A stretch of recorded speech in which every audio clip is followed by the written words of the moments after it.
اللہ تبارک و تعالی کی توفیق و مدد سے رمضان المبارک کے پورے مہینے اس کی خاص عنایت اور توجہ سے ہم نے اور آپ نے پورے کیے، لیکن رمضان کے ختم کے بعد والی مسلمانوں کی زندگی بڑی ہی قابل افسوس ہے۔ وہ مسلمان جو رمضان المبارک میں 5 وقت کا نمازی، خیر کے کاموں میں آگے بڑھنے والا اور دل کو اللہ کی یاد سے نورانی بنانے والا اور اپنی نظر کو قرآن کی آیات اور الفاظ کو دیکھ کر کے جلا بخشنے والا اور اپنے قلوب کو منور کرنے والا، رمضان کے گزرنے کے ساتھ ان ساری چیزوں سے اکثریت نے اپنے آپ کو دور کر لیا۔ جس رمضان المبارک میں مسجدیں 5 وقت کی نمازیوں سے بھرا کرتی تھیں، وہی مسجدیں اب نمازیوں سے خالی۔ بس وہی لوگ جو رمضان سے پہلے مسجدوں میں جا کر نماز کی پابندی کرنے والے تھے، رمضان کے ختم کے بعد بھی وہی رہ گئے۔ ہم نے رمضان کو 1 مہینہ گزارا، لیکن نہ ہماری سوچ میں کوئی تبدیلی پیدا ہوئی، نہ ہم نے اپنے عمل میں کوئی تبدیلی پیدا کی، اور نہ ہی ہم نے اپنے آپ کو اللہ سے اتنا قریب کیا کہ رمضان کے گزرنے کے بعد بھی وہ قرب، وہ نماز، وہ تلاوت، وہ ذکر، وہ ساری کی ساری چیزیں باقی۔ جیسے ہی چاند کی تصدیق ہوئی، 30 روزہ مکمل ہوا، اسی عشاء کی نماز سے لوگ غائب ہونا شروع ہو گئے۔ عجیب بات ہے کہ مسلمانوں نے رمضان میں جو نمازیں پڑھی ہیں وہ کس نیت سے پڑھی ہیں کہ تبدیلی نہیں آئی؟ اکثریت نے کس طرح عبادت کی کہ اس عبادت نے اس کو رمضان بعد کھڑا نہیں کیا؟ پتہ یہ چلا کہ جو لوگ عبادت کر رہے تھے وہ اسی نیت سے کہ رمضان تک کریں گے، رمضان بعد چلے جائیں گے، اس لیے ایسا ہوا۔ اور جنہوں نے یہ سوچ لیا کہ رمضان پا کر ہم اپنے آپ میں تبدیلی پیدا کریں گے، یقیناً وہ رمضان گزرنے کے بعد بھی نماز کے پابند، تلاوت کے پابند، اور انہوں نے اپنے خیالات کو، اپنے سوچ اور عقائد کو واقعی طور پر بہت تبدیل کیا، اتنا تبدیل کیا کہ آج بھی اسی طرح وہ نماز، ذکر و تلاوت مشغول جس طریقے سے وہ رمضان میں تھے۔ آج جب کی حالات ہمارے اور آپ کے سامنے ہیں کہ کیا چل رہے ہیں، اس ملت کے ساتھ، امت کے ساتھ کیا ہو رہا ہے۔ اللہ تعالیٰ نے اس آیت کے اندر جو میں نے پڑھی ہے، تلاوت فرمائی ہے، الم یأن للذین آمنوا ان تخشع قلوبہم بذکر اللہ، اے مسلمانوں کیا ابھی بھی وقت نہیں آیا کہ اللہ کے خوف سے، اللہ کے ذکر سے تمہارے دل کانپ جائیں، کہ ان کے دل ڈر جائیں اللہ کے ذکر سے، اللہ کی ذکر کی طرف جائیں کہ اگر کوئی حل ہے کہیں پر تو صرف اور صرف اللہ سے اپنے آپ کو قریب کرنے میں حل ہے۔ آج دنیا کے جو ساز و سامان ہیں، ان ساز و سامان کے اعتبار سے آدمی ہر طریقے سے ہے، زمین بھی ہے، مکان بھی ہے، روپے پیسے بھی ہیں، اور بھی بہت ساری چیزیں ہیں، لیکن اگر دور ہے، غفلت کر رہا ہے، تو اللہ کی یاد سے ایک مسلمان غافل ہو چکا ہے، اور غافل دل کبھی بھی کامیاب نہیں ہوتا۔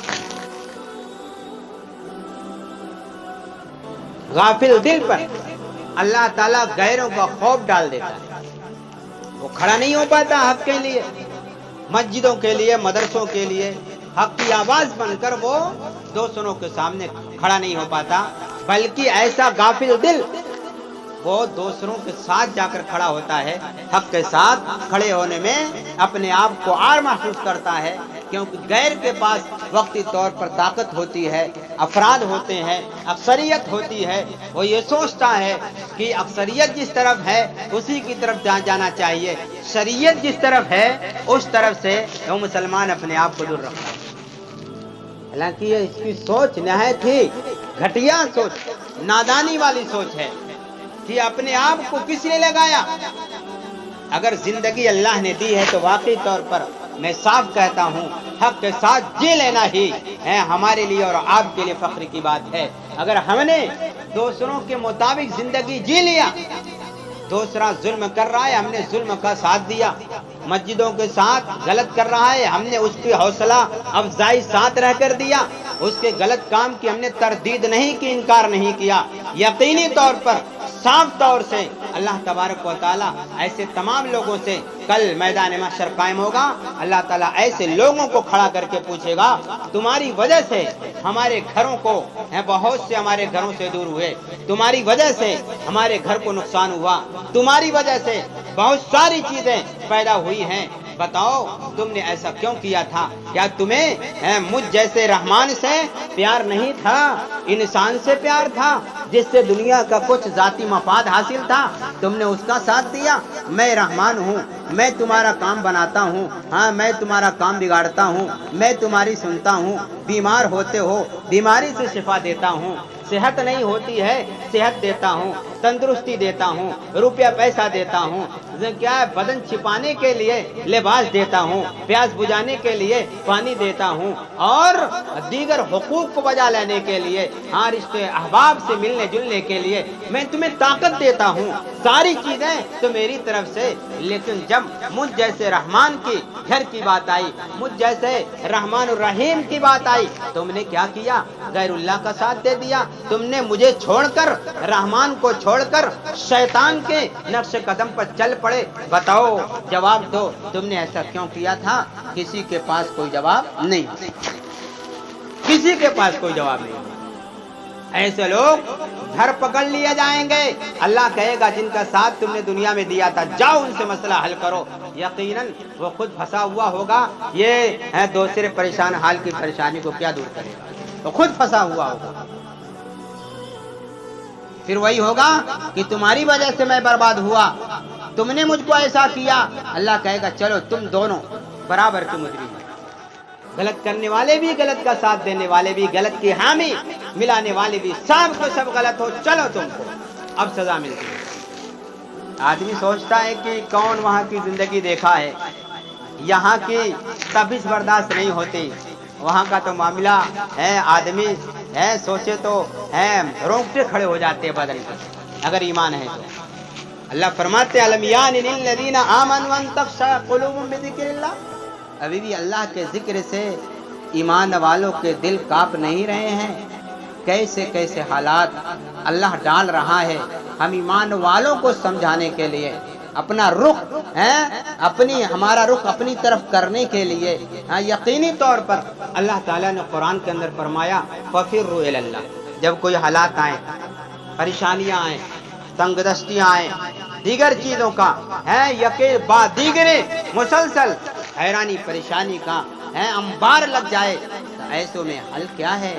ایسوں میں حل یہ ہے کہ تم میرا قرب حاصل کرو، قرب پیدا ہوگا، غیروں کا خوف جائے گا، اللہ کے لیے دین کے لیے کھڑا ہونا ڈٹنا جمنا نصیب ہوگا، اور یہی سب سے بڑی سعادت اور نیک وقت ہے۔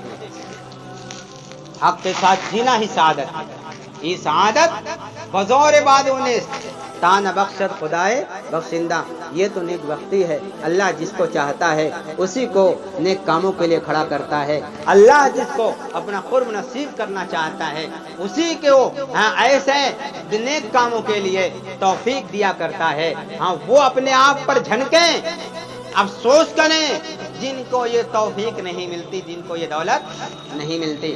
سننے کرنے والا، حق راہ میں چلنے والا، حق بات کرنے والا، مسجدوں کے لیے ہے نا کیا کرنے والا، اپنی جی جان کیا لگانے والا گالی بھی سنتا ہے،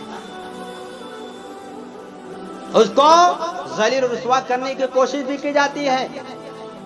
لیکن میں تو یہ کہتا ہوں امت کے افراد کتنے منحوس ہو چکے. ایک مقتدی اپنے امام کے لیے کھڑا نہیں ہو سکتا. مقتدی اپنے امام کے لیے کھڑا نہیں ہو سکتا. امام کے ساتھ کچھ ہو جائے اس سے کوئی مطلب نہیں. اس کے ساتھ کیا ہو رہا ہے کیا نہیں ہو رہا ہے کوئی ہے نا خیریت نہیں. کون کیا کر رہا ہے کیا نہیں کر رہا ہے کوئی لینا دینا نہیں. امام کے پیچھے مقتدی نماز پڑھے, امام پر کوئی بات آئے تو اپنا پلہ جھاڑ کر مقتدی گھر چلا جائے. میں تو صاف کہتا ہوں خدا پاک کی قسم, اگر آپ کی طرف سے کوتاہی ہے آپ سے پوچھا جائے گا, میری طرف سے کوتاہی مجھ سے پوچھا جائے گا. اس لیے میں جانتا ہوں حق پر ڈٹنا جمنا سیکھو اور یہ دیکھو کہ واقعی یقینی طور پر ہم جس راہ پر ہیں اس کا معاملہ اللہ کا ہے کہ نہیں ہے, وہ اللہ کے لیے ہے کہ نہیں ہے. اگر اللہ کے لیے ہے تو ایسے لوگوں کو حوصلہ دینا یہ ایمانی پہچان ہے, ایمانی شان. اگر حوصلہ نہیں دیا جاتا خدا پاک کی قسم اللہ کے نزدیک گرفت ہوگی, اور ایسی گرفت ہوگی کہ ہم اور آپ سوچ بھی نہیں سکتے اللہ کیسے گرفت کر رہا ہے. اس لیے ہم اپنے آپ کو سنبھالیں, اپنے اعمال کو سدھاریں, اپنی زبان کو صحیح کریں, اپنے خیالات کو صحیح کریں, اور ہم کو اپنے تئیں کم از کم اتنا تو ہونا چاہیے کہ ہم ایمان والے بندے ہیں, اسلام کے لینے والے ہیں, اسلام ہمارے لیے ہے. ایسے موقع پر ایسے حالات میں کیا حکم دیتا ہے؟ اللہ فرماتے ہیں کہ اگر تم دین کی مدد کرو اللہ تعالیٰ تمہارے قدموں کو دین کے لیے جمع کرے. دین کے لیے جمنا, دین پر قائم دائم رہنا, یہ سب کے بس کی بات نہیں. آج کے حالات ایسے ہی ہیں. دین پر ثابت قدمی جس کو نصیب ہو گئی وہ کامیاب ہو گیا, نہیں تو ہر طرف سے مسلمانوں پر الغار, دین سے دور کرنے کے لیے ہر طرح کی سازشیں. لیکن مسلمان حالات سے پکا سچا مسلمان گھبراتا نہیں ہے. ایمان اور خوف ایک جگہ جمع نہیں ہوتا. ایک ایمان والا بندہ اگر ڈرتا ہے واقعی تو صرف اور صرف اللہ سے, کسی اور سے نہیں. یہ چیز کیسے پیدا ہوگی؟ یہ چیز کیسے پیدا ہوگی؟ وہ اس صورت میں پیدا ہوگی جب ہمیں دین سے محبت ہوگی اور دین کے لیے ہم کام کریں گے تو واقعی طور پر یہ چیز ہمارے دل میں پیدا ہو جائے گی. دنیا کی ساری طاقتیں, ساری دولتیں, ساری چیزیں سب ہیچ نظر آئیں گی, اور اللہ کی طرف سے ایسے حالات میں یقیناً مدد کا وعدہ کیا گیا ہے. آج بھی حالات دیکھیں, ایسے حالات میں بھی پکے سچے مسلمانوں پر اللہ کی مدد آج بھی آ رہی ہے. اللہ مدد کر رہا ہے. یقینی جانیے اللہ ہم سے بہت ناراض چل رہا ہے. یقینی جانیے ناراضگی دور کرنا ہماری ذمہ داری ہے. اللہ کو کیا پڑی ہے کہ اللہ تبارک و تعالی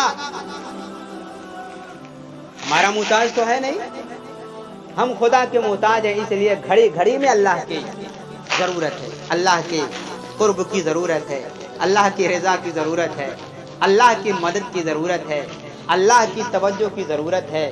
اس کے مدد سے قدم آگے بڑھتا ہے, اس کی مدد سے آنکھیں دیکھتی ہیں, اسی کی توفیق سے ہاتھ پکڑتا ہے, اسی کے طاقت سے دینے سے پیر آگے بڑھتا ہے. اس کی مدد ہٹ جاتی ہے, پیر کام نہیں کرتا, ہاتھیں پکڑنا چھوڑ دیتے ہیں, آنکھیں دیکھنا چھوڑ دیتی ہیں, دل و دماغ کی سوچ ختم ہو جاتی ہے, سب دھرا کا دھرا پڑا رہ جاتا ہے. ایک انسان کا جسم ایک دم مردے کی طرح ہو جاتا ہے, سانس لیتا ہے, کچھ بولتا نہیں ہے, دیکھتا نہیں ہے, پکڑتا نہیں ہے, چلتا نہیں ہے, کچھ کہتا نہیں ہے, اپنی مرضی کو دوسرے کے سامنے پیش کرنے پر قادر نہیں ہوتا. اللہ کا شکر منائیے, ہم سب کی یہ ساری چیزیں صحیح سالم, اس کا حق ادا کرنا ہے. زبان کا حق ادا کرنا اللہ کو ذکر کر کر، آنکھ کا حق ادا کرنا صحیح چیزوں کو دیکھ کر کے، ہاتھ کا حق ادا کرنا صحیح چیزوں کو پکڑ کر کے، اور پیر کا حق ادا کرنا اللہ کے دین کے لیے چل کر کے۔ ہم جب یہ کام کریں گے یقینی طور پر ہماری زندگی کامیاب ہوگی، اگر اس کے خلاف زندگی گزری تو یقیناً ناکام ہوگی۔ اللہ تعالی ہم سب کو کہنے سننے زیادہ عمل کی توفیق نصیب فرمائے۔